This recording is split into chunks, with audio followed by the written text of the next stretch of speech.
ఈ వారం మీకు అనేక రకాల సమస్యలు ఎదురయ్యే పరిస్థితులు కనపడుతూ ఉన్నాయి. కొంచెం గ్రహగతులు అనుకూలంగా లేదు. చాలా జాగ్రత్తగా ఉండాలి ఈ వారం.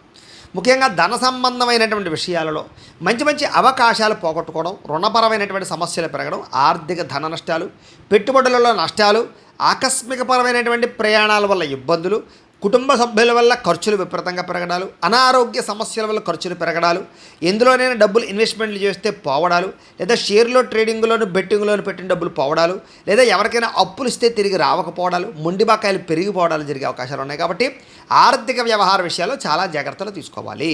అలాగే కుటుంబపరమైనటువంటి వ్యక్తులకి అనారోగ్య సమస్యల వల్ల, హాస్పిటల్ పాలయ్యేటటువంటి పరిస్థితుల వల్ల ఖర్చులు పెరిగే అవకాశాలు ఉన్నాయి. జాగ్రత్తగా ఉండాలి. అలాగే ఉద్యోగస్తులు కూడా అధిక శ్రమ, ఊహించని మార్పులు, ఉద్యోగపరంగా ఇబ్బందులు, మానసిక అశాంతి కనపడుతోంది. అలాగే కొంచెం మీరు కూడా ఉద్యోగ కార్యాలయాల్లో సరిగ్గా బాధ్యత వహించకపోవడం వల్ల కూడా సమస్యలు ఉన్నాయి. జాగ్రత్త. ఇక ఈ వారం అంతా కూడా అనారోగ్య సమస్యలు కానీ, లేదా ఆహారపరమైనటువంటి లౌల్యం వల్ల, ఏది పడితే అది తినడం వల్ల గ్యాస్ట్రిక్ ట్రబుల్స్ లాంటివి కానీ, లేదా అనేక రకాల శారీరక రుగ్మతలు రావడం కానీ జరిగే అవకాశాలు ఉన్నాయి. ఎక్కువ జాగ్రత్తలు తీసుకోండి.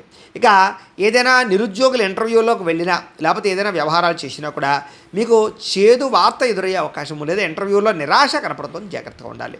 ముఖ్యంగా మంచివారిని అపార్థం చేసుకోవడం, ఇష్టమైన వాళ్ళని దూరం చేసుకోవడం, మీ మేలు కోరేటటువంటి వారితో గొడవలు పెట్టుకోవడం లాంటివి కనపడుతున్నాయి. కాబట్టి చాలా జాగ్రత్తగా ఉండాలి.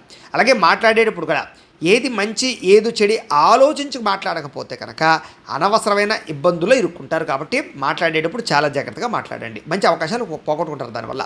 అలాగే మంచి మంచి ఆలోచనలు వస్తాయి, మంచి మంచి నిర్ణయాలు వస్తాయి, కానీ అవి అమలు చేయడం కష్టమైపోతుంటుంది.